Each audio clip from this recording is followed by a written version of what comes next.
Good morning and welcome to St. Luke's third annual Dreamkeepers panel. St. Luke's has a long history of valuing diversity, but the turmoil of 2020 strengthened our resolve and pushed us to step up efforts to dismantle systems and cultivate authentic relationships. The Dreamkeepers panel is just one expression of St. Luke's commitment to becoming an anti-racist church. This year, the focus of the panel discussion centers around the experiences of people of color in education, and we have a fantastic group of panelists lined up for you today. I'd like to introduce our moderator for the discussion, Ms. Leslie Bowles, and then I'll turn it over to her to introduce our panelists. Leslie has held leadership roles at a variety of nonprofits and is currently serving as Vice President of Development at Vow for Girls. Leslie is a Washington Township alum, a parent of Washington Township students, and a member of Washington Township's Community Coalition. She also serves as a parent liaison on St. Luke's Freedom School leadership team. Thank you, Leslie, for the time you're giving to lead this timely and valuable conversation. You can take it away. Hello, everyone, and welcome to the 2023 Dreamkeepers panel discussion. As Shelley's chaired, my name is Leslie Bowles, and I'll be moderating today's important conversation about equity in education in Central Indiana and the unique experiences students and parents of color have navigating the educational system. Now, before I introduce my lovely panelists, I'd like to share that following our discussion, there will be links to additional resources like books and podcasts that we encourage you to access to learn more about how policies were put in place to create harmful outcomes for students of color that we still see in today's society, and what parents and communities of color can do to come together to rethink a more equitable and just education system. Now, to introduce my panelists, I'd like to first introduce Dr. Lasana Kazembe, who's an assistant professor at IUPUI and holds dual appointments at the School of Education and Africana Studies Department. He's an award-winning educator, poet, spoken word artist, and critical Black scholar focusing on education, culture, race, and arts pedagogy. A core focus of Dr. Kazembe's teaching and research involves excavating and interrogating what he refers to as the lost found sacred histories of Africana peoples. Through that lens, he explores the rich, complex, and prodigious histories, expressive forms, imageries, and creative legacies, folklore, and creative pathways of Africana peoples, and situates them as sites of memory and cultural production in order to advance the critical conversation and positive transformation. His latest creative project is Paul Robeson, Man of the People, a jazz poetry opera that explores the life, activism, and artistic legacy of Paul Robeson. I'd also like to introduce Clete Ladd. He's an education consultant at the Indiana Council of Educating Students of Color and leads their Dream Catchers after school program. He also serves as the associate professor at the University of Phoenix College of Education. He's a retired principal of 3 local high schools, the IPS Community Academy Alternative School, Indianapolis Metropolitan High School, and Decatur Excel Center Adult High School, and host of ICESC podcast, Wake Up Everybody, Equity in Education, and has served more than 30 years in ministry, education, and educational leadership. Now I'd like to introduce Ryan Calvin, who's the Managing Director of Talent at Teach for America and sets a strategy for recruitment, onboarding, and placement of incoming AmeriCorps members. Ryan is also the Director of Program Operations for the Indianapolis Freedom School Partnership and helped launch St. Luke's program in the summer of 2022. Thank you to all my panelists. Now let's jump into today's questions. I first wanted to talk about I wanted to think about how we spend MLK Day. I can remember growing up as a child, we've always spent watching some of Dr. King's speeches and talking about what his life and legacy means to all of us. And I've used this time recently to have my students volunteer and spend time with them, continuing to learn not just about Dr. King's most well-known writings, but some of the writings that he did when he was a student at Morehouse College and other less known works of his. So I'd first like to ask my panelists, how do you like to spend MLK Day? Let's start with Ryan. Thank you. a pleasure to be here and speaking with all of you. I would say I think it evolves over the years. I think now, as a father who has my son is in first grade, I think it's really centered around having conversations with him about who Dr. King was and is and how his legacy lives on.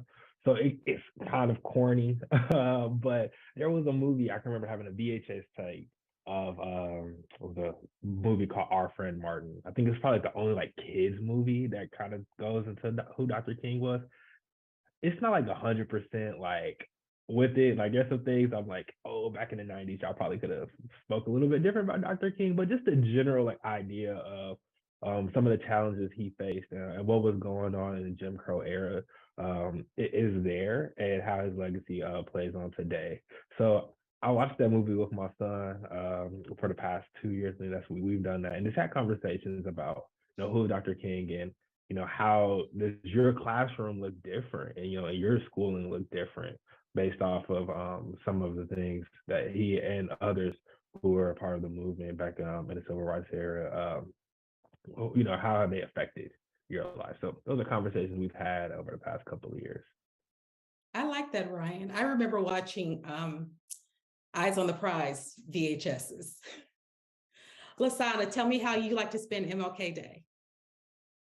Well, first, thank you for the invitation to join you in conversation in the group. One of the things that I do is make sure that I, not just on this day, but every day, but especially on this day, I connect with my daughter and I try to connect with as many young people as I can. And the reason I do that around this time is to make sure that they are and remain connected to the history and that they get a fuller, more complete portrait of Dr. King, Dr. King's legacy, specifically during the last 2 years of his life, more specifically during the last 18 months of his life. That they get a fuller, more accurate and complete portrait of Dr. King. And more importantly than that, that they get a fuller and a more complete portrait of the broader dimensions of the Black struggle for freedom, both nationally and globally.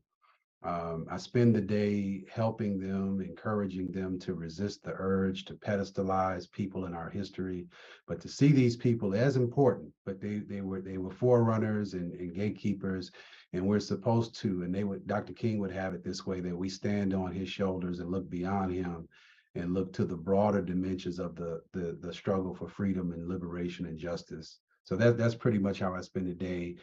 Conversations, teachings, sharing resources, looking for culturally affirming TikTok videos. You got to really search for those, but they're out there, but you got to search for them. So that's just a few things that I do. And Cleet, how do you spend the day? Well, let me first take you back. So back in the 70s and 80s, before it became a nationally observed holiday in my community, and especially at Wheeler Boys and Girls Club, we honored Dr. King via service to community members. We would do chores for neighbors, shovel snow, remove trash, repair, do something in the neighborhood that needed to be done. We would take the elderly to lunch. We talked to people who actually knew him. For example, Dr. Andrew J. Brown and Dr. Rosalie Brown invited him to the city, and we actually heard him speak. I was very young at the time, and I didn't realize the importance of it until I grew up a little later. But we actually heard Dr. King speak at St. John's Church, and so we went back. I do an oral history project every year, and we played back some of the recordings of people that knew Dr. King, that talked to Dr. King about how they felt the day they heard he was assassinated. And we have a beautifully recorded video of Rosalie Brown sharing with my students her recollections of that day when she was in Chicago. And we have some of the other recordings that faded due to magnetic tapes degrading over the years, over the time. But we actually take them back so they can actually hear people who knew and worked with Dr. King who were local. And so one thing I'd add is that too often adults only connect with Dr. King's "I Have a Dream" speech with the adult men or women and parents. But he also often spoke of the effect of racism on children, the negative impact on children. and the importance of children to have role models that they can emulate and see themselves as future leaders and grown men and women. So we introduced that by way of rites of passage or through the Oral History Project. And this is, we do this year round, but especially a week before or prior to, we want the youth to focus on service to the community and to actually hear people who knew and worked and walked with Dr. King. I love that, Clete. I love the volunteering aspect for students. I want to read a brief portion of Dr. King's letter from a Birmingham jail from 1963. He says, "I have the audacity to believe that people everywhere can have 3 meals a day for their bodies, education and culture for their minds, and dignity, equality, and freedom for their spirits." Now, as a Black mother who's raising 3 Black children in America, I often think about the dreams of our ancestors that haven't been yet realized, particularly when we look at the educational outcomes of students of color. We often hear people refer to the achievement gap and graduation rates of students of color compared to their white counterparts. And that narrative that has often been perpetuated is that students of color, particularly Black students, don't value education. Now, we all know that that narrative is rooted in white supremacy, and the real answers about the educational outcomes and the achievement gap are a lot more complex. I'd like to invite each of you to share what you believe are the top 2 reasons for the achievement gap and other education disparities that we see in our community. Lasana? Yeah, happy to respond to that. If you follow the ideas and the research coming from specialists in the field, such as Dr. Tyrone Howard, colleague of mine, Dr. Rich Milner, Dr. Ebony McGee, and especially from Dr. Linda Darling Hammond. She is the current head of the Learning Policy Institute. People who are specialists in the field and who track this kind of thing, we refer to it and encourage that people more aptly frame it as a teacher quality gap, not an achievement gap. So that's to say that Black and brown students have been historically exposed to lower skilled teachers. So that would be a top reason that I would add. A second one other one that I'd point to, and this is based on my own research, that there is a woeful lack of culturally affirming pedagogy. And by pedagogy, I'm talking about content and instruction within schools. Public schools in particular. And the research shows that, when students are exposed to culturally affirming content, it increases achievement and academic outcomes. It increases overall satisfaction with school. Issues in the classroom go down. You begin to see an improved classroom and school climate. You begin to see a sort of an elevation in terms of students' overall engagement and social emotional literacy, and it contributes in the final analysis to the development of a more well-rounded human being.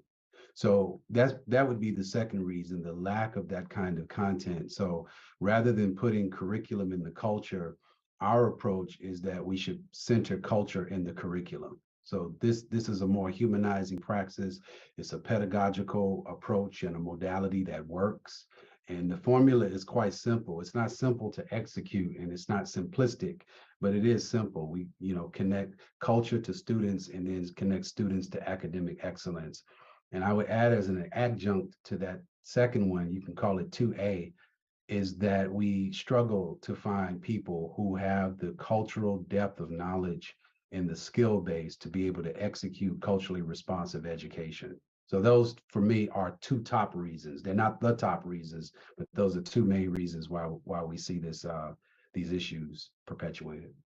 Thank you, Lasana. Those 2 are very important. Okay, well, I agree with Dr.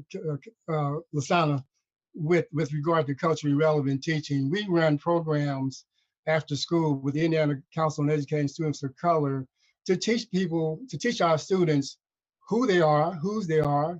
And we don't start with slavery, we start with ancient Africa, with ancient Kemet, to connect them to our African heritage. We have 6 stops that we teach them about, which begins with ancient Kemet, then to the Ma'afa, then to slavery, then to Reconstruction, then the Civil Rights Movement, and then we call it Black Lives Have Always Mattered. Not just Black lives have mattered, Black lives have always mattered. And so I'll start with that.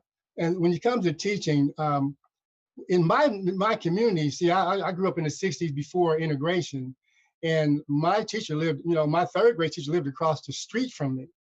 Our teachers lived in our community, and so if you did something wrong, they'd walk you home, or they see your mom at church and tell her, what Clete did Thursday, and there'd be a penalty that you had to pay, and everybody knew about it. But at the same time, we celebrated ourselves, our culture, our heritage, our history. We put local people in front of our students to let them know that there's greatness within them.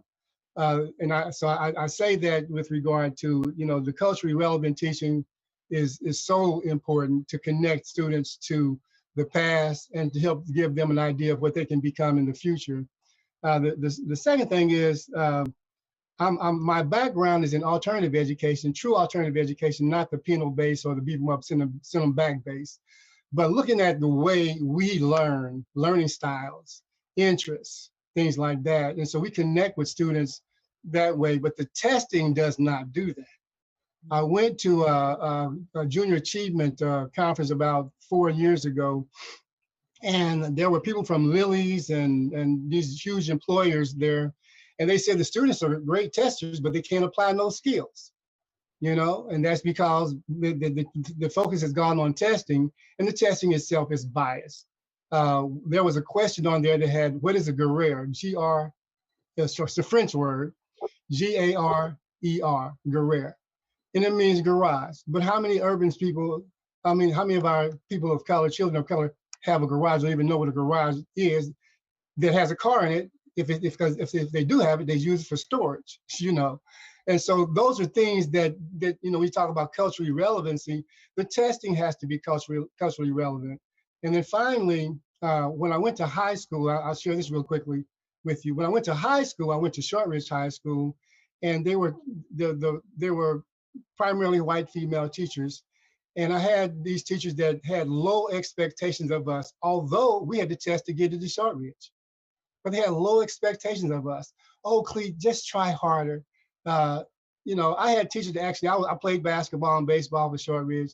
I got C's just to show up to class. Okay, I'm being honest. But I had one teacher, Mrs. Hamilton, who said, Mr. Ladd, I don't care about your PPG. I'm concerned about your GPA. I had no idea what she was talking about until I went to college. I could not do math well. I could not do science well, but Mrs. Hamilton was my English composition teacher. I could write very well. And I excelled in English, but I struggled in everything else because the only person that had high expectations of me was Mrs. Hamilton. Thank you for that, Clete. Ryan. Yeah, and that was the point I wanted to get to, is that there is a culture of low expectations for students of color. I can remember you talked about a situation you had in high school. I can remember when I was in high school, it was the day that we were getting ready to take the ACT, and I'm sitting at a table with a bunch of my fellow football players and my teammates, and the athletic director, and this is like not just on white people have low expectations, like we have low expectations for our own people and our own children. So black man, athletic director, he comes and is like, y'all ready to get this 17? And like 17 on the ACT is like, that was like the minimum score so you can be qualified for the NCAA, right? The ACT is out of 36, like 17 is not that good, And it was just like, are y'all ready to meet the minimum requirement so you can play a sport, rather than are you ready to get in the 30s so you can be accepted to just like the public schools in the state, like it was just like, what are you talking about? I'm happy that we had higher expectations for ourselves and like kind of told them about themselves. But I would also say too, like I've been privy to this as well. I taught science at Arlington back in about 8 years ago. And I probably had low expectations for my students as well, because some students are coming in and they're behind grade level, and that's the truth. And my thought is, well, if I can get you to do, I'm teaching 8th grade, but if I can just get you to do the 6th grade stuff, at least that's a win. And it's just like, no, I had to check myself, right? We have to look in the mirror and say, do we have low expectations for our students as people of color as well? So that's something. So I agree with you, Clee, like the low expectations, because kids are gonna reach the bar that you set for them. Like if you tell a kid like I'm gonna need you to be able to do algebra at the end of your sixth grade year, I don't care who that kid is, like they'll be able to do it if you give them the resources to do it, because kids want to achieve, they want to be successful, they want to get pats on the back. But if you're just like, I just want you to be able to do simple arithmetic, and that's where they'll get to, and they'll never be able to push themselves. I think we also have low expectations for parents as well. I think a lot of times we in education where we kind of give like the stereotype of the parent that, oh well, they can't really like be that involved in their students' life or the students' education because they got two jobs, and we throw these stereotypes on that are, they have six kids, and this is true for some parents, but that doesn't mean a parent doesn't care. Like right now, like my son, he doesn't go to a school like in the urban core of Indianapolis right now. So he's out of school, and there are high expectations for me as a parent. Like he's in first grade and he has to read a book every single day, and I have to sign off on the sheet. Like that's his homework, but that's also my homework too. And I've talked to students, excuse me, teachers who teach first grade in the city, like they're not doing that. They're not holding the parents to the expectation like we want you to read with your kid every day. And that's difficult based off people's life circumstances, but also we got to get people to rise up to those expectations. I believe parents will reach that if we set those high expectations for them. So I appreciate you bringing up that, and I'll be quick because I feel like I'm talking a lot here, but overall societal issues too play a role in education. At the end of the day, if students are living in a food desert and they're coming to school hungry, right, or they have to share meals with their siblings, like these type of things are affecting them. Also thinking about healthcare, and we just starting in the womb, like prenatal care, right, and like brain development, like these type of things like need to be, and there's like nutrition as an infant, like these type of things need to be addressed, and just overall healthcare, as well as just the things that students that affect students, if they're growing up in poverty as well. So overall issues also play a role into education that schools in the urban core like need to see, like they need to have the resources to address these things, right? It's not equitable if a school has, if every school has like one social worker. Like certain schools need multiple social workers. Or I've worked at schools who had a whole staff person like whose job was trauma-informed care, right? Recognizing that a lot of our students were exposed to a lot of trauma in their early ages. So these are the type of things that we need to think about and recognize, like, yeah, these are societal issues that's outside of education, but students are bringing them into the school place every day. That's a good point, Ryan. I want to talk a little bit about, I've heard a lot about low expectations for students and low expectations of parents. I think there's a history of believing that a parent has to be at a PTA meeting to be an engaged parent. There's a bias about what spaces parents need to show up at. And there may be a bias from teachers about how students show up to school being a reflection of their parenting. So I want to talk a little bit about what advice would you give to educators about how to partner with parents of color to best support students of color? If we're thinking about how to shed some of the bias, how to really show up for students and for parents, what advice would you give them? Well, I'm like Malcolm X. I don't like giving people advice, but I will pass some suggestions to folks. And what I would do is suggest that people first commit themselves to the virtue of unlearning and the virtue of learning. And when I say unlearning, I'm talking about unlearning when it comes to uncritical habits of mind, when it comes to deficit and pejorative views about Black students and other minoritized students. These things are there, whether people like it, know it, accept it, believe it, understand it or not. Those things are there. It's like air. So much of it, you can't escape it. It also means detaching from implicit cultural bias and stereotyping and other forms of low-level cognition. One of the sad, unfortunate things about this country, indeed this world, is that we often find ourselves brushing up against people who would rather believe than think. And that's really, really deadly. And then learning first about themselves. All right, you want to work with Black communities and brown communities and other communities, you have to first learn about yourself.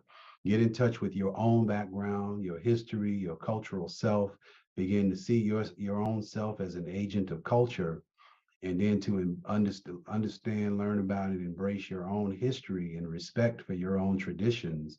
And then you can begin to embark on a lifelong journey of serious and sustained self-study to learn about the history, the heritage, the cultural lives of students and families that do not look like you. So I would encourage people to invest the time in making the unfamiliar familiar, and to intentionally seek out opportunities to move out of your cultural comfort zone. And then you'll be, after that, I mean, it's a sustained thing, so there's no formulaic thing that you stop and start. But after that, and embracing that, you'll be in a better position to approach, converse with, and collaborate with ethnically and racially diverse parents and families. Thank you for that, Lasana. Ryan, what advice would you have to educators who are going to be in spaces with students and parents of color about how to best support them? I think you just need to see yourself as part of that student's community. And you need to just really build authentic relationships with parents. And it's important. I think that's the first thing that teachers are probably taught or should be taught. It's like you need to have genuine relationships with your students, like know who they are, and know all these things about them. But the same should be true for parents. And you can't, think back to Dr. Kazimba's point, like you can't like stereotype folks and stigmatize folks. You have to like open up your doors, whether it's to your classroom or try to meet folks at a meal or even to go to a home visit. Like you have to be comfortable like in being in places with people and having actual conversations. And also too, I think it's important like to humanize yourself, right? Like talk about like who you are, like what are your shortcomings, like how can like ask for their advice in regards to like helping their student. I think, like I said, sometimes we view folks in a deficit mindset, and the educator's like, I'm going to tell you about your student and how they learn. And it's just like, no, let me learn from you, right? Go into spaces seeking to learn about who the students you're working with and about the parent and form like a genuine relationship with folks. And, you know, like I had parents, like I have their phone numbers, you know, just like send a text, like students doing great today, you know, like this type of thing, and not so great today as well. That, you know, kids hate that text, but you need to just really be able to have that open line of communication and that relationship, and then things are gonna grow from there. And then also too, that's when you will start breaking down those stereotypes and those stigmas that you have, because you're actually knowing people rather than a story and articles that you read. That's a really good point. I love how you said if text the parent if something really great happened that day. So every time the parent doesn't hear from you, it's something negative about their student. There's lots of positive and affirming text messages and conversations you can share with parents. Clete, what about you? What advice would you give to educators? Yeah, and thank you, Brian, because that was very, in terms of communicating with parents on the good days. You know, we tell teachers to send parents a text or call them and just say, "Hey, Johnny had a great day today," and not so they just don't hear the negative. But I also say that there's some training that teachers. There's this thing called the Kingan Nonviolence Training. I don't know if y'all can see that, but I have it because I got this from Dr. Tom Brown, who's Dr. Andrew J. Brown's son, and he trained up under Dr. King himself. And so it's for teachers as well as for community members to get in to build relationships with families, with students, with children, you know, and that's the thing that is missing. The teachers today, a lot of teachers today just don't value building the relationships with students. You know, we at our school at Metropolitan High School, we would have a parent of the month where we give them a parent of the month a gift card, $25. And thing about it is, when we did that, we found out that most of the time the parent didn't use that for themselves. They used it to buy food because there are food deserts and all these things, you know, that impact the community negatively. As I said before, a lot of our teachers in my day lived in the neighborhood, so they had a relationship with the families. And then there's a thing like we talk about bullying, you know. And I've led bullying presentations where we talk about how bullying starts with students, whether they're special needs students. My youngest son, believe this or not, was bullied. He's 6'6" now. He's 6'6" from about 280. He's defensive end and all that. But because he was bigger than everybody else, he was bullied. And then he got bullied because we couldn't find uniforms that fit him, things like, school uniforms that fit him and stuff. And so the bullying part is very important for parents to know, and to help for schools and teachers to work with the parents to know that bullying exists. And two things that I share people with about bullying: colonialism is bullying, slavery is bullying, so we have a history of bullying people of color, children of color, people who are disadvantaged, whether they're poor or white, or economically disadvantaged. But the thing about it is you have to have a community. We invite churches to be part of our school. Have you heard of the church school community? There's initiatives where a church will come and partner with the school, businesses partner with the schools, and that helps, with local business, local churches, working with the school, working with teachers, providing internships, our shadow days for our students so they can be visible in the community and learn who's running the community and be accepted in the community. And these things help trend down, like the violence, things like that. A few years ago, we did a study at one of the schools, and there were 23 students who were routinely sent to the dean's office. So we had this one question, and 17 of them answered yes. Have you witnessed violence? Yes, they had. Social emotional learning comes into play. Of the 17, they had either a family member who was murdered, or they witnessed a murder. And this is inner city, And so the school was inequipped to kind of help impact that. So we worked with with NAMI, I forgot, National Association of Mental Illness, for them to come in and work with our teachers so that we would have like a little session just to help students with that emotional piece right there. And so there's so many things that that students and teachers and parents and community can do to help reverse this problem. I'll close with saying that we are pushing that schools and governments and administrators incentivize teachers to relocate to the community they serve.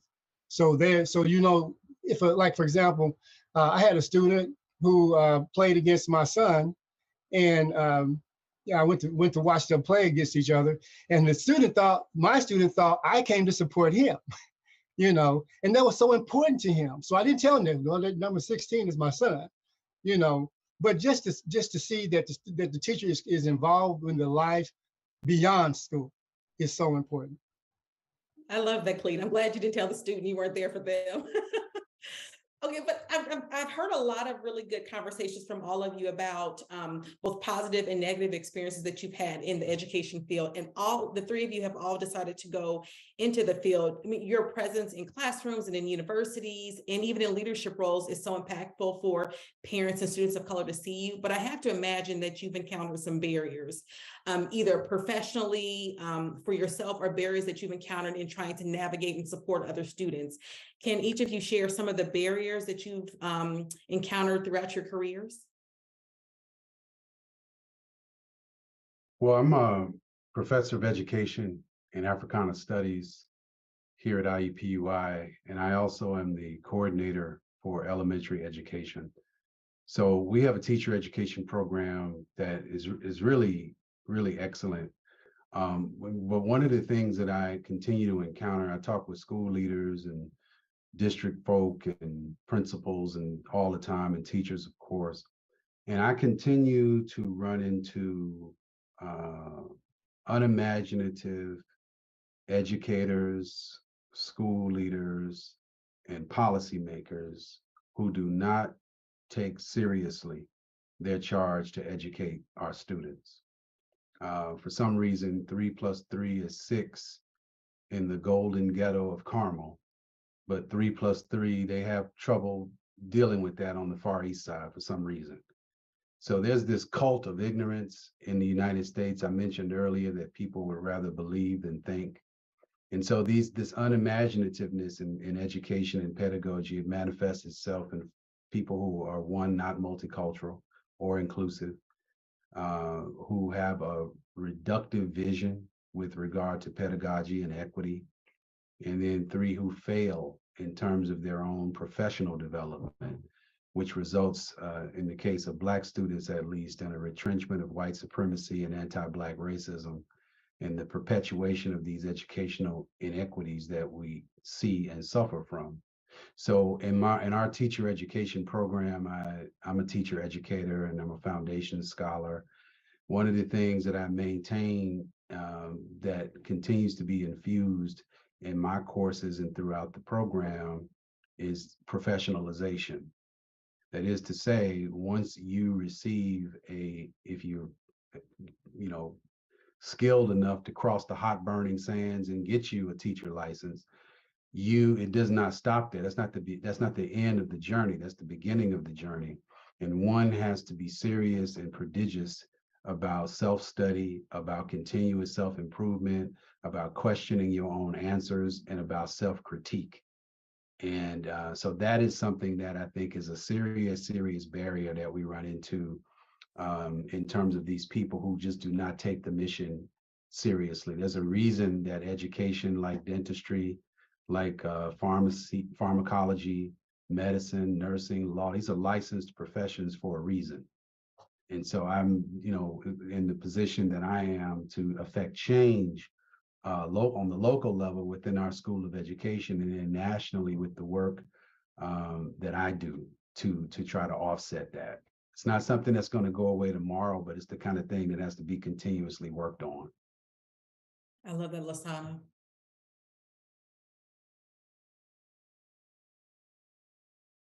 Ryan? Yeah, I would say one thing I think personally a barrier that I had, like, I began in the education field, was one, I was new to this city. I graduated college from Ohio State, and I came here after graduation. I think a barrier personally for me was a lack of mentors.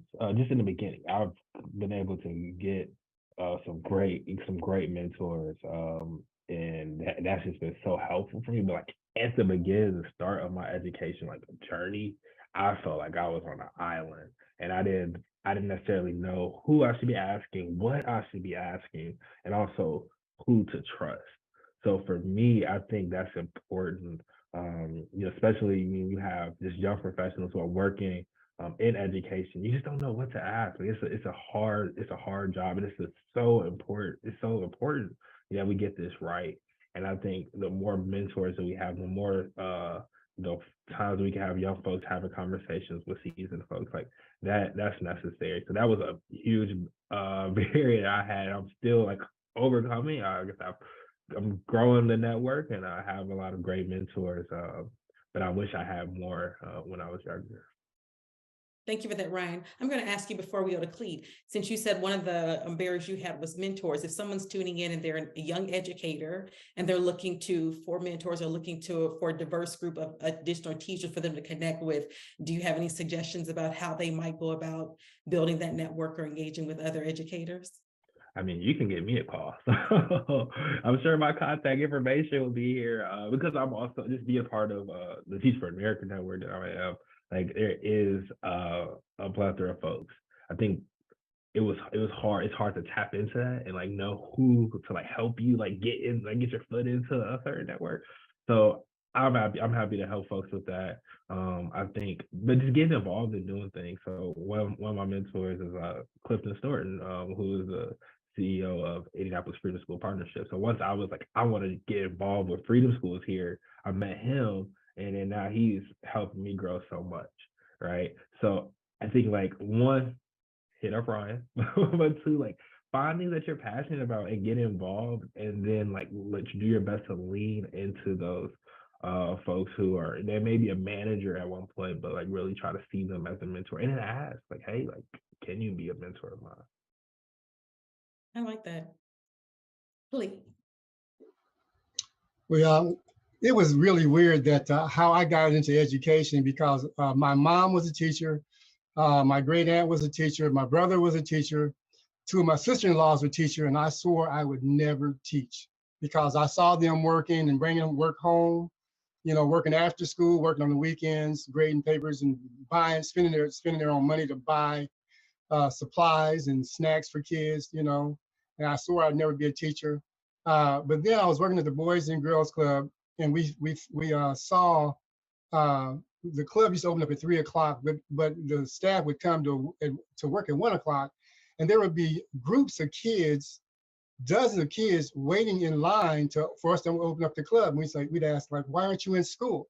And they said, well, I was suspended for this, or I'm expelled for that, you know. And we was like, we got to do something.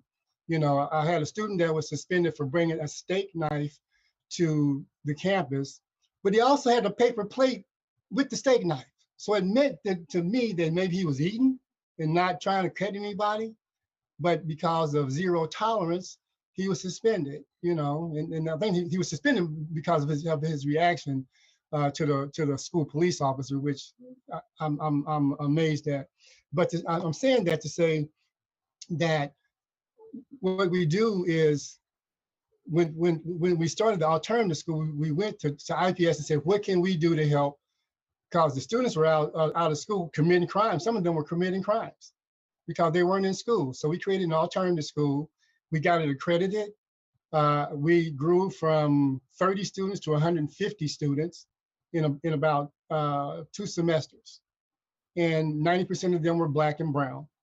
We did have a few Caucasian students, but when I learned that a lot of things that the students were there was this images were missing, so they didn't see anybody who looked like them. They didn't see anybody who talked like them. They didn't see anybody that built relationships with them, because a lot of the teachers were just lecturers and didn't value different learning styles and interests and things like that.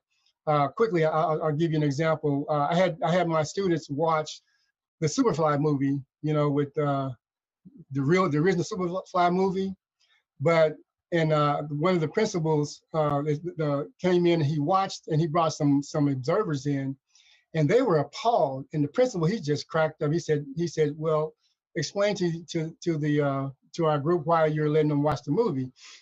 And I told him, I said, well, I'll let the students explain it. I had a student that was into fashion and design. She was focused on the clothes design of the 70s. Had a student focused on music and production. Had a student focusing on the legal implications. Had a student focused on hairstyles. And so they wrote from that perspective about the reports that they did from that movie. And those students felt empowered, and they learned and they taught each other what they saw. And so when I did that, then they said, well, I know what he did in alternative school. Let's give Cleet all the trouble students, you know, all the quote unquote bad students, you know. And they were amazed, because after a year, we had a lot of success with the bad students. You know, we taught them about who they were. You know, I put people in front of them who were, my students actually met Maya Angelou, Mari Evans, Muhammad Sadiq, Dr. Pat Payne, Judge Shaheed, Judge Gaither, Willa Beatrice Brown Chapel. I don't know if y'all know her. She's the first African-American woman with a pilot's license in America. Bessie Coleman got hers from France. And we took kids to the nursing home to interview elderly people, and they loved it. They loved sitting at the feet of the elders. And so, you know, we created these alternative schools, and the students actually excelled. And so when they found that that we were having some excellent results, then they closed the alternative schools. So we went and then opened up our own charter school. I helped open up 4 charter schools. And so we used some of those same things with the charter schools, with Indianapolis Metropolitan High School, with internships and shadow days. And then we also put that in the after school program with the Indiana Council of Education Students of Color. But then I went to I trained teachers too, and I did a little survey and found out that they have this charter school only license. Are y'all familiar with that? I was blown away because, man, there was nothing for us like that, you know. And again, the students, like I use Mr. Brother Ryan for an example. We you know, the schools we go to, we see a young brother that was dynamic brother that had the students' best interest in his heart, in his mind, and they would give him all the difficult students, and he would have success, you know. And then they would find a way to dismantle that program and kind of mix the kids back up, and then they were struggling again. So, you know, those some of the things that I struggle with. And then when it comes to mentoring, my mentors were Dr. Ralph McKinley Dow. He was director of Wheeler Boys and Girls Club for 32 years. He took us on HBCU tours every year. We went to Selma since 1974 to reenact the walk across the Edmund Pettus Bridge.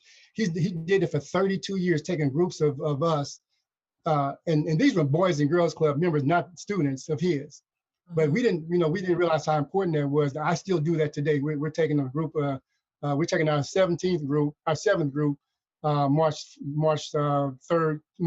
through the 5th this year, to reenact the march and visit some HBCUs. And so, you know, we're trying to do these things to empower our students. And so he was my mentor. And then Father Boniface Hardin, founder of Martin University, was also my mentor. My father actually performed my wife's and our wedding ceremony.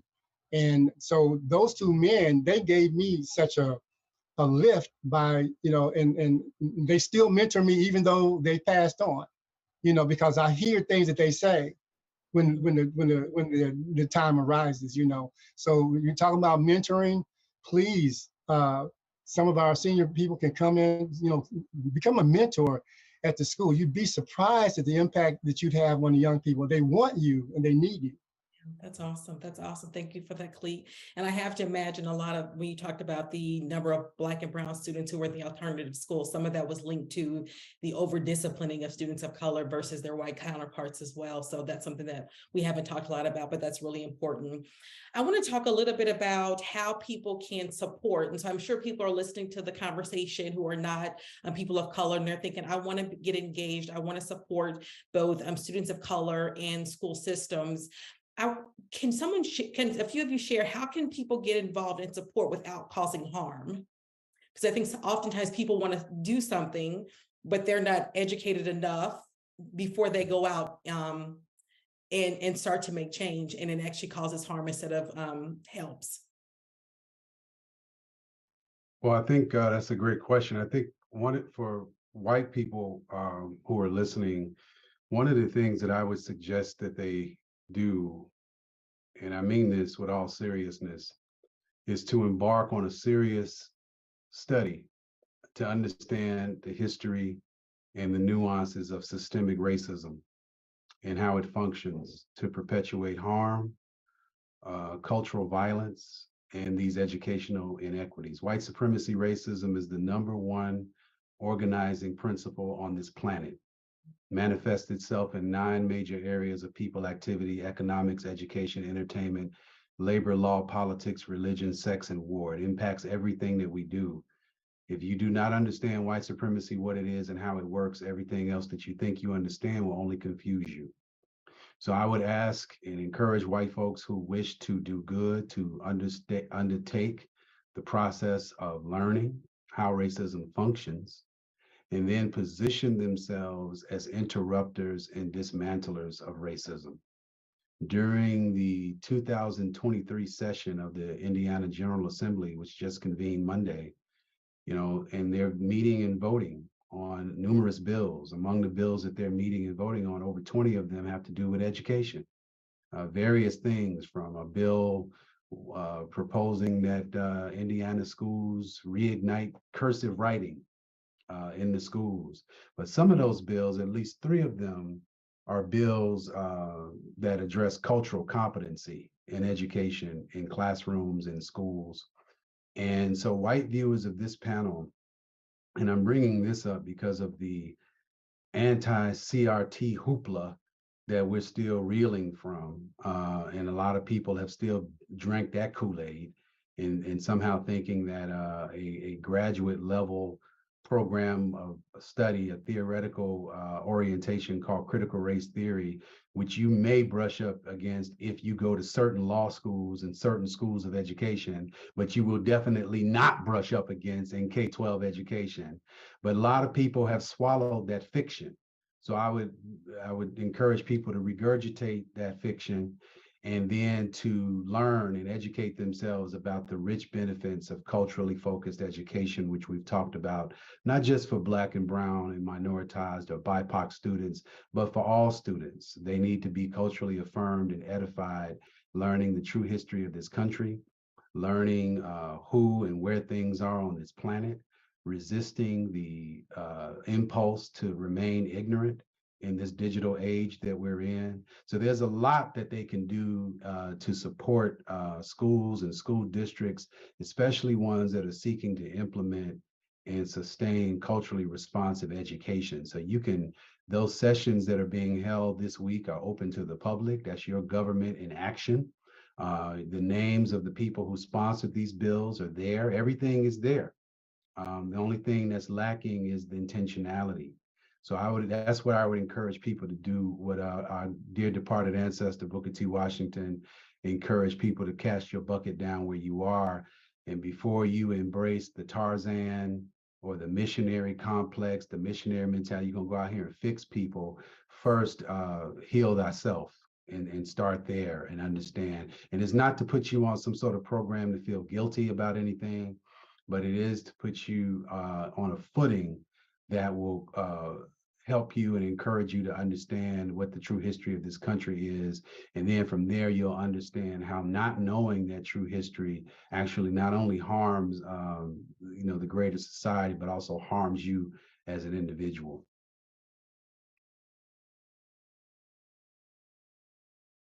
Thank you for that, Lasana. Cleet, what do you think the first step people need to take and not cause harm? Well, I definitely think that everybody needs to be a part of the community, the school community. And I think mentoring, white people can mentor too. I've had young Black boys who want to become pilots and engineers, scientists, because back in the day, we had a few choices. We either wanted to be a pro athlete, because of Black exploitation movies. We wanted to be a pimp, a hustler, a pusher, because they didn't show us in positive lights, And so we introduced people to our students to folks, like I say, like judges, lawyers, authors, engineers. We've met Tuskegee Airmen, we've met pilots, white and Black and brown pilots for our students, because those are 21st century skills that are coming that we need. Look at all the media today and all the issues with trying to catch a flight somewhere. You can't get out of. I think they just now started letting the planes take off. There was a shutdown for about 2 hours. But how many of our boys and girls can be what they want to be, can see what they want to see, to become what they want to be, how they see their future selves. And so I think, and I'll take this back to Brother Ryan, mentoring is so key. You got to have people that can take you under their arm, under their wing, guide you, listen to you, not give you advice, but listen to you and help you make the choices yourself. And I think that's so important, because I benefited from mentors. I mentored I mentored many teachers and principals over the years.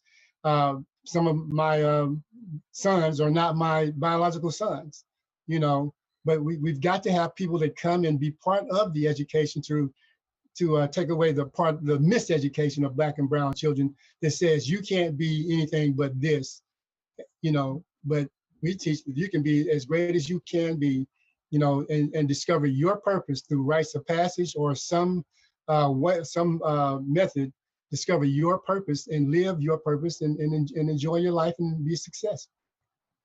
Thank you for that, Clee. Ryan, what do you think, white people who are listening to this conversation, how can they support and not cause harm? So, I mean, there's plenty of organizations that will always accept donations. So that's one. Freedom Schools being one. And then, like I think Cleve mentioned, like a lot of different charter schools, a lot of different organizations. So if that's a way that you want to help people who are doing work on the ground, like, always will take your money. So thank you there. But I think, and I think another one as well is just like building like authentic relationships with folks. And with students, like where you can, right? So if you want to look up how to be a tutor or how to maybe volunteer in a certain school, like to do that, but also like build relationships so you're not fearful of making a mistake. Because to be honest, like if I have a relationship, with a white friend and they tell me about a situation that they have with a student, like I would tell them about themselves, right? In a loving way, to say like, oh, that may cause harm, and it's like, all right, let's build from that. I don't get like paralyzed of I want to help, but I'm afraid to hurt anybody. So I'm not gonna do anything at all. Like that's not the answer. Right? Like build relationships with folks so you can learn about like, okay, this may be harmful and these words may impact the student in a negative way. And then learn from that. But the last thing I think is to get some sort of paralysis of like, I don't know what to do. I'm this white person. I want to help, but I don't know how to. It's just like, go ahead and do something.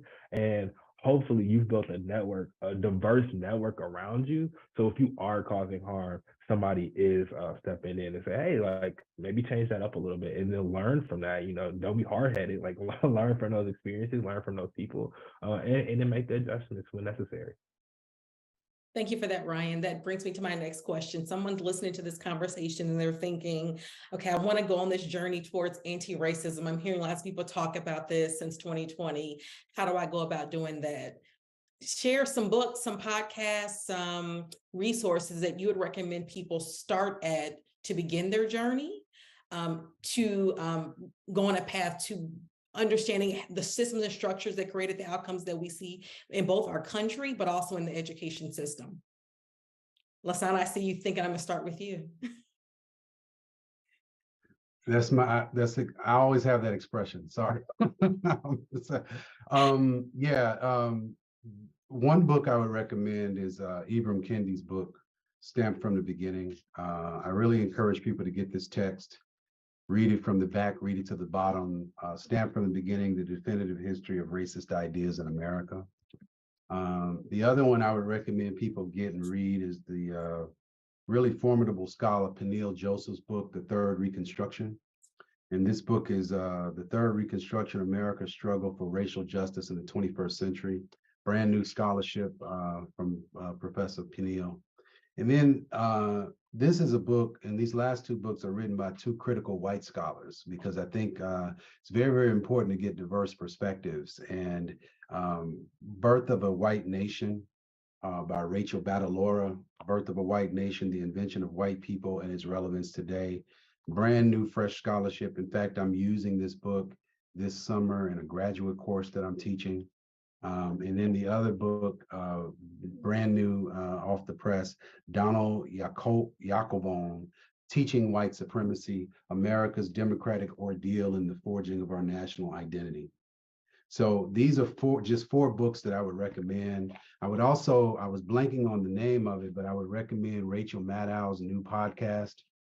I forget what the name of it is, but if you Google it, you'll find out, because she's dealing with some really unopened doors within U.S. and world history, and she does it in the way that only Rachel Maddow can.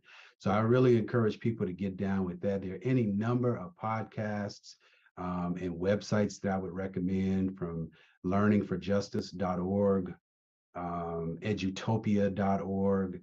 I would recommend Hechinger Report, Hechinger, Hechinger Report. They have a monthly newsletter that they come out with. I would encourage people to read some of the accessible scholarly data that's been distilled into readable format that comes from organizations such as the African American Policy Forum. There's Dr. Kimberly Crenshaw. from the Learning Policy Institute, Linda Darling Hammond. I would encourage people also to learn about what's happening with local affiliates, such as the National Council for Teachers of English. They have a local affiliate here. The National Association for the Education of Young Children, or NAEYC, which has an office right downtown Indianapolis. Of course, another great way to stay activated is to look at the website of the Indiana Department of Education and the Secretary of Education, because there's a lot of stuff out there, especially on the general public calendar. And last, I'll recommend so much, but I'll recommend this one person that I think people should really check into. He has a daily radio show that he's been doing since the electric light. He's been doing this radio show, but it's one of my go-tos. And he is, for my money, the most critical white voice in America that people have never heard of. And this is, of course, the great Thom Hartmann, ThomHartmann. So I check out his podcast, his radio show, which he does daily. And he also has a blog and a Substack that I recommend people do. What he does on the blog is he distills, after the show is over, he distills everything that they talked about on the blog and references with links, all of the resources that he shared, from documentaries to films to studies to newspaper articles to books and stuff. So Thom Hartmann is one of the most thorough, critical, scholarly voices out there.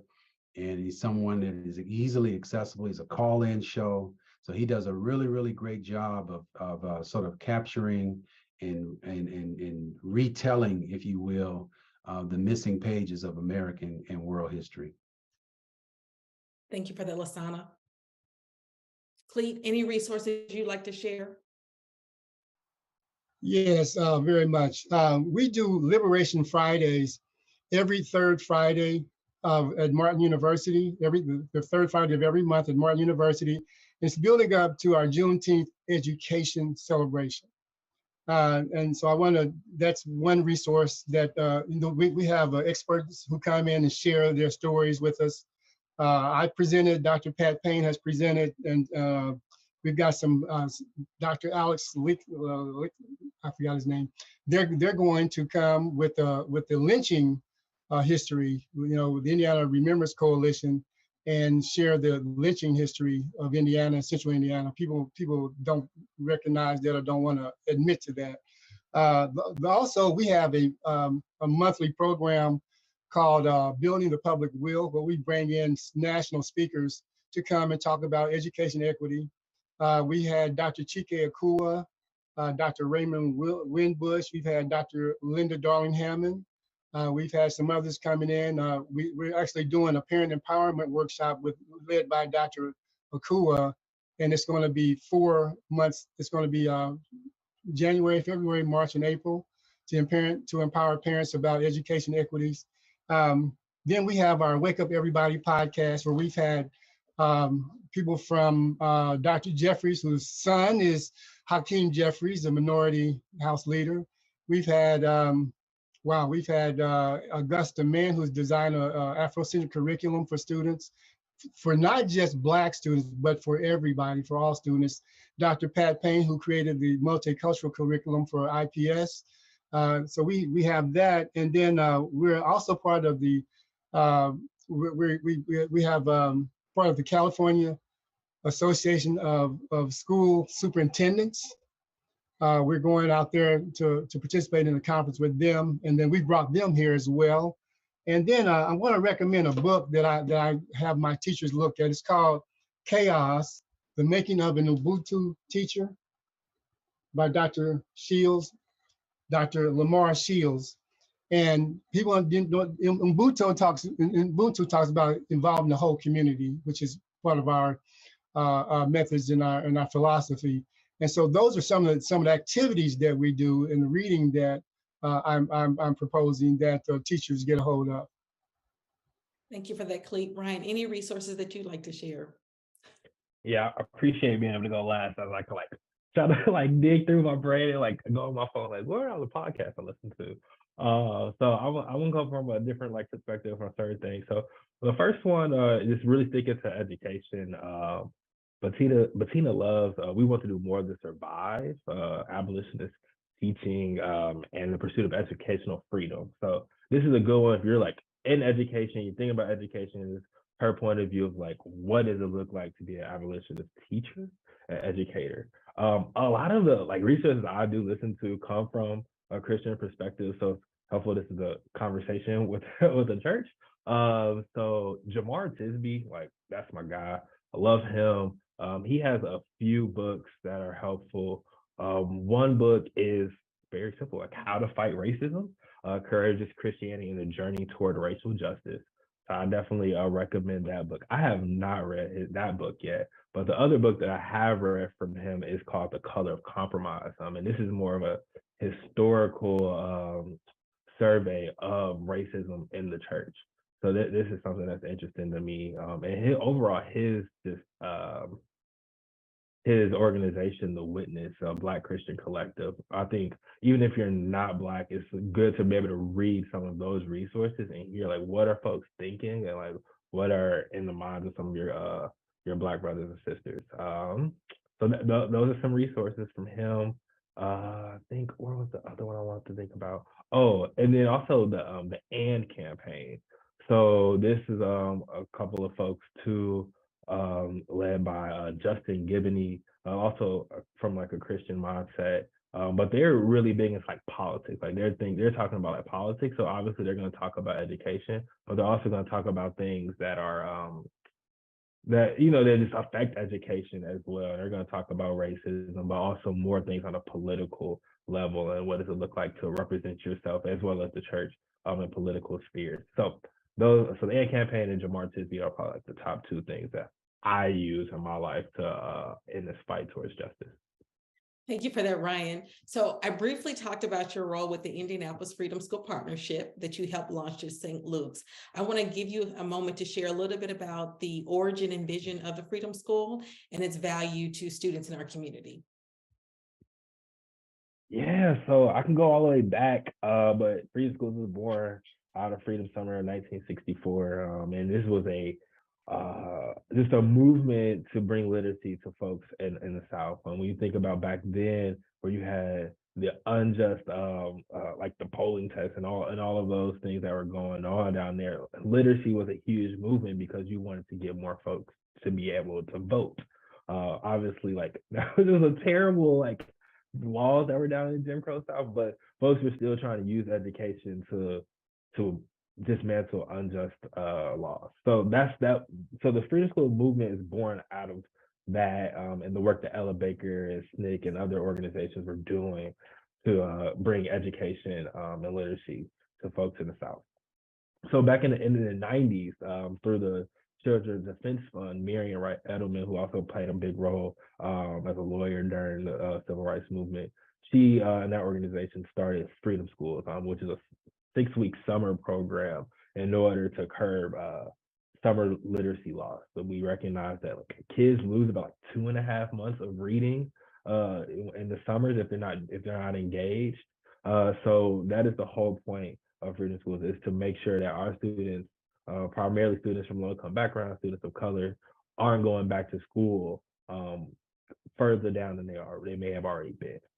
But it's not just reading. It is also a celebration of culture. I think a lot of things we talked about today were surfaced around just culturally responsive teaching and like having culture be a part of the curriculum. And that is Freedom Schools. Like we started off the day with Harambe, which is Swahili for Let's Pull Together. And it's full of just like chants and cheers and a lot of call and response, which is native to folks, many people of color, especially from African Americans. So that is part of the morning, just to get excited. But then when kids are reading books, they're reading books about themselves. Like you're not gonna find like no offense to anybody who's born like in a rural area, but like Little House on the Prairie and stuff like it's not what we're reading. We're reading books about, I'm living in an urban area, right? And these are some of the things I'm going through. I'm experiencing poverty, and we're sleeping in my mom's car. Like these are like real books. I literally was just reading one of those books with my son the other day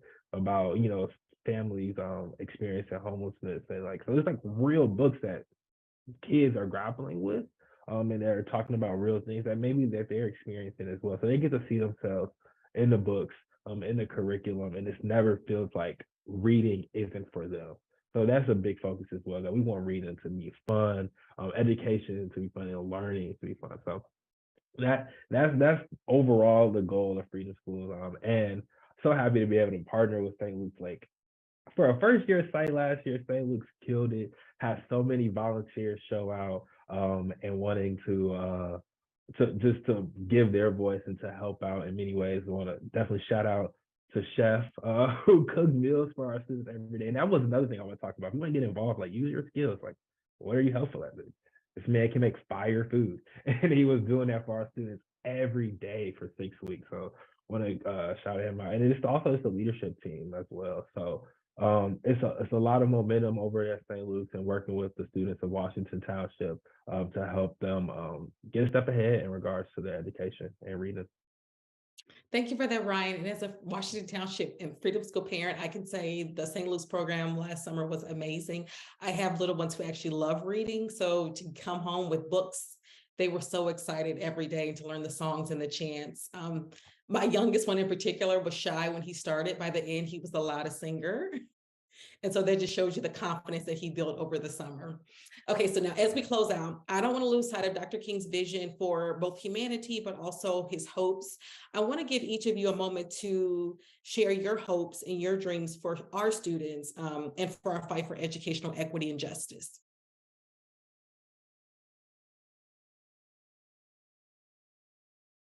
Well, it's my hope that people, particularly and especially young people, begin to have a better relationship with their history. I've been in contexts where, through no fault of their own, because it's, you can only know what you've been taught, but there are students who are walking around today who are 14 and 15 who actually believe that Dr. King helped to free Black people from slavery, because that's the extent of what they've been exposed to.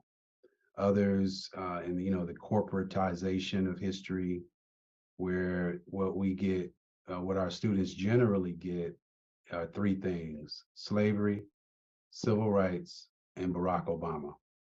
And that's problematic. So we have to be the ones that do something about that. You don't look to your oppressor to free you. You have to be self-serving and self-sustaining. So I would hope that people, young people especially, detach from these electronic devices, get off of TikTok, get off of the computer, get off of the video games, and begin to immerse yourself and bathe yourself in your African ancestral knowledge. And for educators, this is especially true for us and it's manifested in the very term itself. Educator, the prefix E means out. The root word D-U-C means to lead. The suffix ATE means the act of, and the suffix OR means one who does. So the very word educator means one who leads people out of ignorance. So we need to, if we call ourselves teachers, if we call ourselves educators, that means you have now placed yourself in some elite territory. You have aligned yourself with a profession that's as noble as being a physician. And you have aligned yourself and identified yourself in a context where you're spending upwards of 50 plus hours a week with other people's children. That is an enormous responsibility. It's a social and a moral obligation, and it is not something to be taken lightly. It is a serious calling, and I would hope and encourage people to treat it with the reverence and with the respect that it deserves, because it is, I know teachers get a bad rap in this society, And, they just passed a couple of months ago a bipartisan defense budget of nearly $900 billion, almost $1 trillion on weapons of mass destruction. This country has enough military, enough armament. They have more armament than the next 14 nations combined. They spend more on the next 14 nations combined. And Dr. King told us that a nation that cares more about guns than it cares about butter will suffer. Right. So I would begin to encourage people to not look to the left and right, but to look within, to turn your gaze inward and begin to become a better friend of yourself. If you can look in the mirror, if you don't see any friends, when you look in the mirror, chances are you don't have any friends. So begin by making a better friend of yourself, reacquainting yourself with the power of your African ancestral knowledge, and then use that as a path and to put yourself on a journey to begin to liberate the mind and then free the behind. Thank you for that. Khalid? I love that. Liberate the behind. That's old school thinking and song right there, but it's the truth. It's the truth. Thank you, Dr. Kasembe. I want to say that Dr. King also focused on helping our youth transition from childhood irresponsibility to adult responsibility. That's missing from a lot of his teachings, and I think that's intentional by the white society, because they don't want us to get clarity on all of Dr. King's message because it's too liberating for us, And so I say that, but I also say that when he talked about education, Frederick Douglass said education is a pathway to liberty and liberation. But education is also is a pathway to discover your purpose and to achieve your purpose. Everybody was born with a purpose. They just need to know how to get there. They need mentors to help them get there and understand, the journey, and then they need to mentor. I had mentors, I mentor my students that I mentor, and so forth. So we're making sure that happens. And then we just completed a project called the Indiana African American Heritage Project with Indiana Historical Society. And I did the lesson plan to it. And I did a differentiated lesson plan so it could reach out to people of different, people with special needs, not special needs, people with special interests, different interests. And it's available. It's called Indiana African American Heritage. It's through Indiana Historical Society. And we're pushing that because it teaches us about, as Dr. Kasembe said, it connects with us culturally in our heritage. People don't know about the 28th Infantry Regiment, which I wrote about, the 1,600 free and escaped slave Black men fought in the Civil War from Indianapolis. People don't value them. They don't value how they started the town of Norwood and Martindale, and how these things are important. So when we put these things in front of our students, in front of our youth, they connect with that history, they connect with their ancient African history. They have a whole new sense of pride, self-worth, and a sense of community. So that's one of the things that I really would say that we don't often attach to Dr. King. Thank you for that, Khalid. Ryan? Can you remind me the original question? I said, what are your dreams for our children and for our world as we think about a more equitable education system? Wow, what a question to end on. I do think it goes back to, Dr. King, right? And one thing that I want to make sure, and I think we've discussed this a little bit, is that his message, especially towards the end of his life, isn't like whitewashed, right? And we can't do that. So it looks like equity, right? Like Dr. King at the end of his life, he was really focused on economic issues, right? He was really focused on making sure that people have the needs to live and thrive in our society, and that's what I think about, right? We talk a lot here at TFA that what we envision is a vibrant and just city, and students being able to work towards that, right?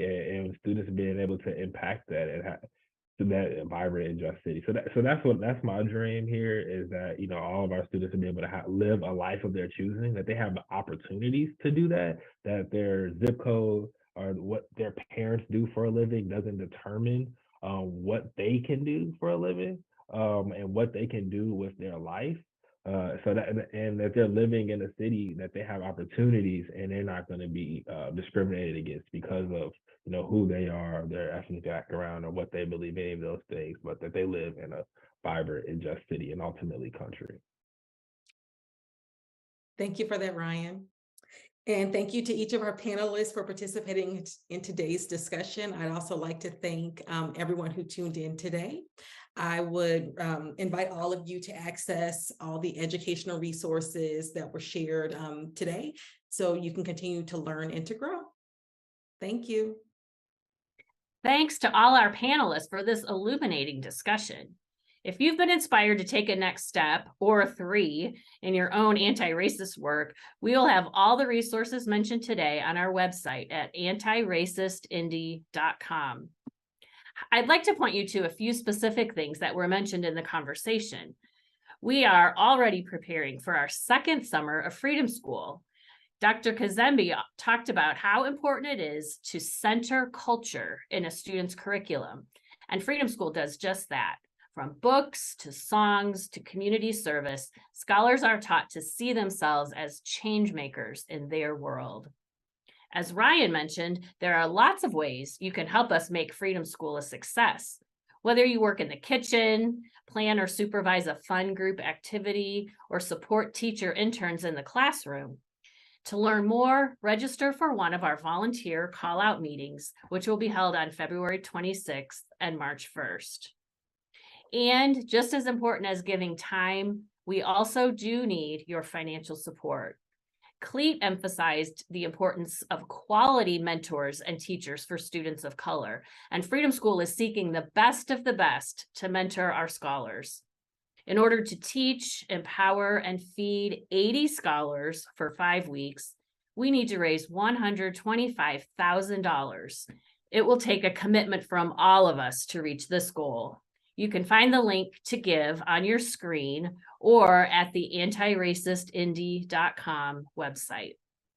Finally, we have a full slate of ways that you can join St. Luke's in honoring and celebrating Black History Month. From the Minority Business Incubator Pitch Day, which is this Saturday, to our Housing Symposium on February 8th. From our Black Authors Book Study to a guided tour of Newfield's We the Culture, Black Lives Matter Artist Collection, there's literally something for everyone. You can find all the details at antiracistindy.com. As we close our time together, join me in this prayer written by Jill Duffield on her blog, The Presbyterian Outlook. God of all tribes and nations, today we remember and give thanks for your servant, Martin Luther King Jr. His words moved a nation towards justice and equity. His witness called forth the best of us, casting a vision of unity and reconciliation that we have yet to achieve. We know that remembering the saints is not enough, and so we ask for the wisdom and strength to emulate their bravery, their tenacity, and their willingness to stop at nothing to speak truth to power. God, we ask you to upend our expectations and knit us together as one humanity until all of us dream your dreams, see your visions, speak your words, and not only understand each other, but long to be with one another. On this, a day that we pray and hope, struggle and strive to bend the arc of history closer to justice. Inspire us and shape us into the people you call us to be, united, beloved, and a beautiful reflection of your glory. Amen.